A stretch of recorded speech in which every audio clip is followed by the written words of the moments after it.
కార్యక్రమానికి సభాధ్యక్షత వహిస్తున్న ఉండనిలే బిడ్డ, నేను పొడుగునే ఉన్నా కనబడతలేరా నాయన, వాళ్ళు ఉండని బిడ్డ, ఇక వాళ్ళు కూడా కావాలి, మనకి ఏం చేద్దాం, ఇక నువ్వు కావాలి వాళ్ళు కావాలి, నేను కనబడతానే బిడ్డ, ప్లీజ్ ఓ ఫోటో తీసుకొని పోతారు.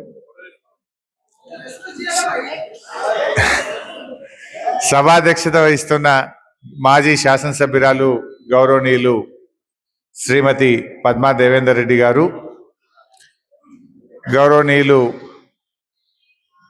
శాసన మండలి సభ్యులు సుభాష్ రెడ్డి గారు, మాజీ శాసనసభ్యులు గౌరవనీయులు శశిధర్ రెడ్డి గారు, గౌరవనీయులు కంటారెడ్డి తిరుపతి రెడ్డి గారు, సీనియర్ నాయకులు, గౌరవనీయులు గాలి అనిల్ కుమార్ గారు, మా మున్సిపల్ చైర్మన్ చంద్రపాల్ గారు, అదేవిధంగా సీనియర్ నాయకులు ఆంజనేయులు గారు, మన జెడ్పీ వైస్ చైర్మన్ లావణ్య గారు, మన సుజాత శ్రీనివాస్ రెడ్డి గారు, యమునా జయరాం రెడ్డి గారు, అంజాగౌడ్ గారు, హనుమంత్ రెడ్డి గారు, వేదిక మీద ఉన్న మా సీనియర్ నాయకులు మేడం బాలకృష్ణ గారు, చంద్రగౌడ్ మన జిల్లా లైబ్రరీ చైర్మన్ గారు, మల్లికార్జున్ గౌడ్ గారు, ఇంకా వేదిక మీద ఉన్న పేర్లు ఏదైనా మర్చిపోతే క్షమించాలి, సీనియర్ నాయకులకు, సర్పంచ్లకు, ఎంపీటీసీలకు, కొద్దిమంది కౌన్సిలర్లు కూడా వచ్చున్నారు, తమ్ముళ్ళు కౌన్సిలర్లకు, ముఖ్యంగా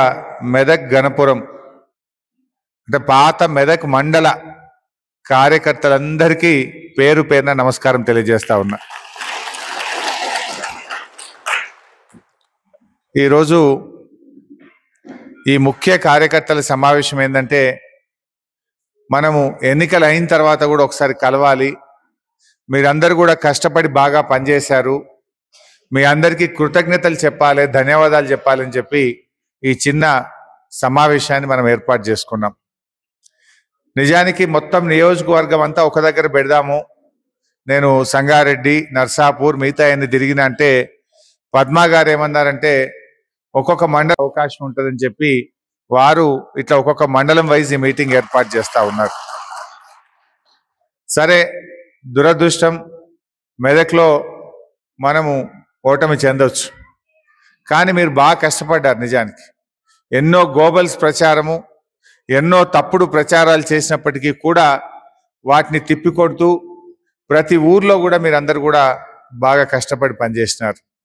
సరే, మీ కష్టం ఉట్టకపోదు, మనం ఓటమి చెందిన దగ్గరికి వచ్చి తక్కువ మెజార్టీతోనే పోయినాం. మెదక్ పార్లమెంట్లో 6 అసెంబ్లీలు మనం గెలిచాం, ఒక్క మెదకు చాలా దగ్గరికి వచ్చి మనం ఓడగొట్టుకున్నాం. బట్ అంతతో మనం బాధపడాల్సిన అవసరం లేదు. ఇది నా దృష్టిలో ఒక చిన్న స్పీడ్ బ్రేకర్. స్పీడ్ బ్రేకర్ వస్తే రోడ్డు మీద ఏమవుతుంది, బండి జరంత స్లో అవుతుంది, స్పీడ్ బ్రేకర్ దాటినాక మళ్ళీ బండి పికప్ అయి స్పీడ్లో పోతుంది. ఇది కూడా మనకు చిన్న స్పీడ్ బ్రేకర్ లాంటిది, మీరేం బాధపడాల్సిన అవసరం లేదు. పోయినసారి కూడా నేను మీ అందరికి మాట ఇచ్చిన, ఎమ్మెల్యే ఎన్నికలే కాదు, ఎమ్మెల్యే ఎన్నికలు అయిపోయిన తర్వాత స్థానిక సంస్థల ఎన్నికల్లో కూడా నేను వచ్చి మీకోసం నిలబడతా, ప్రచారం చేస్తా, మిమ్మల్ని అందరినీ గెలిపించుకుంటామని మాట ఇచ్చాం. మా గౌరవ సర్పంచ్ ఉన్నారు వేదిక మీద, ఎంపీటీసీలు ఉన్నారు, తప్పకుండా భవిష్యత్తులో కూడా పార్టీ పక్షాన మీ అందరినీ కాపాడుకునే బాధ్యత బీఆర్ఎస్ పార్టీది. మీరందరూ కూడా మా కుటుంబ సభ్యులే, ఎవరికి ఏ కష్టం వచ్చినా పార్టీ మీకు అండగా ఉంటుంది, ధైర్యంగా మీరు ముందుకు సాగాలని చెప్పి కోరుతా ఉన్నాం. నిజానికి చాలా మంచి పనులు జరిగినాయి. ఇవాళ మనం ఎన్నో మంచి కార్యక్రమాలు చేసినాం. కరెంటు మీద నిన్న మొన్న వాళ్ళు మాట్లాడినారు అసెంబ్లీలో, మీరంతా చూసి ఉంటారు.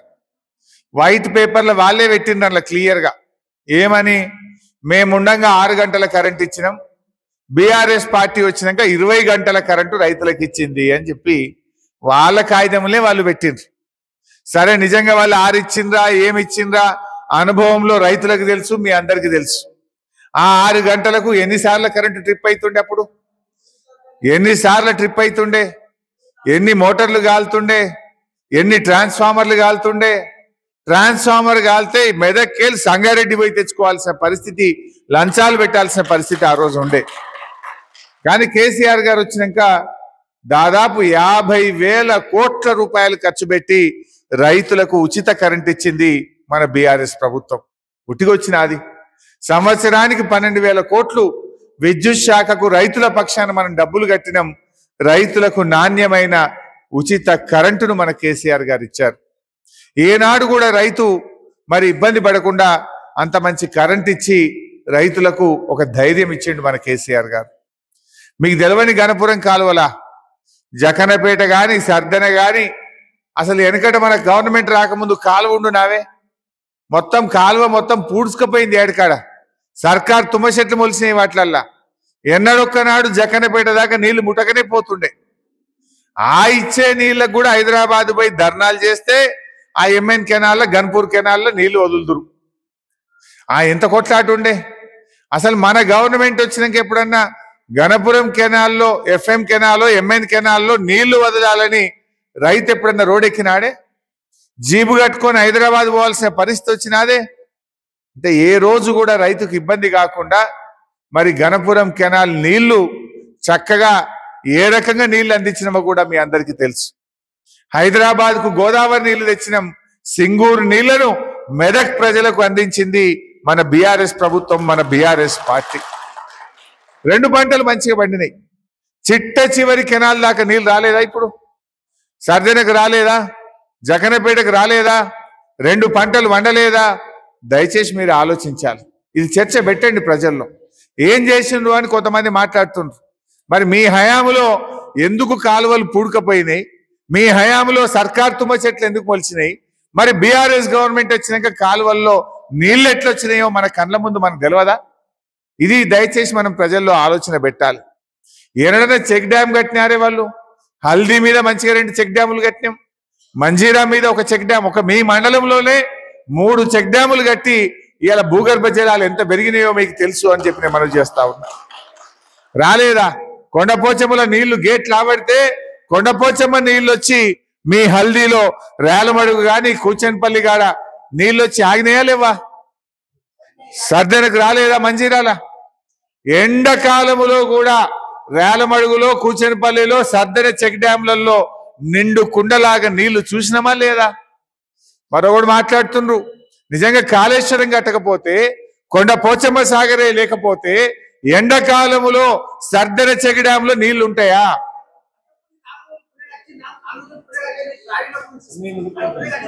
వానికి రాలేదే పుర్రెకు కూసోవే. అంటే ఇవాళ మీరు ఆలోచించాలి.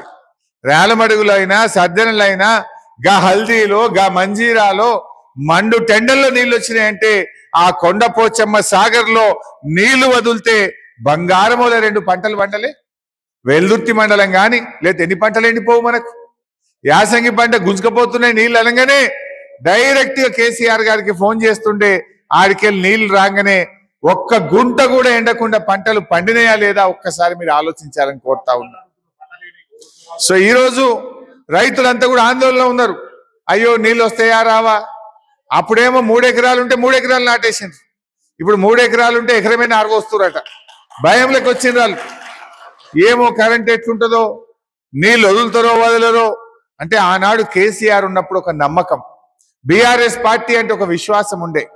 సరే ఇవాళ రైతులు కొంత టెన్షన్లు కనబడుతున్నారు. ఇవాళ రైతు బంధు డబ్బులు కరోనా వచ్చింది పైసా మీకు యాదుకుంటుంది. 2021లో కరోనా వచ్చింది. 2 సార్లు వచ్చింది కరోనా. 2 ఏళ్ళు వరుసగా 2 ఏళ్ళు కరోనా వచ్చినా ఆ రోజు రైతు బంధు మన కేసీఆర్ వేసిండా లేదా? కష్టకాలంలో ఏమైంది? ఆ రోజు కరోనా వస్తే ఆదాయం నిల్లు, ఖర్చులు ఫుల్లు. మంచి పూతకమే, ఉద్దేశం మంచిదే.